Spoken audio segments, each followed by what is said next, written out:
चेहरे की चमक जब जाएगी तब याद तुझे मेरी आएगी। अभी यार मिलेंगे लाखों पर आजादी को कभी न पाओगी।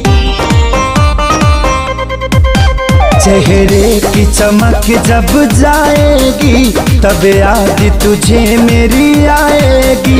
अभी यार मिलेंगे लाखों पर खेसारी को कभी ना पाओगी। हाँ दुनिया में रहूं न रहूं तुझे बेवफा कहूँ कि कुछ यार कहूँ, कुछ यार कहूँ तुझे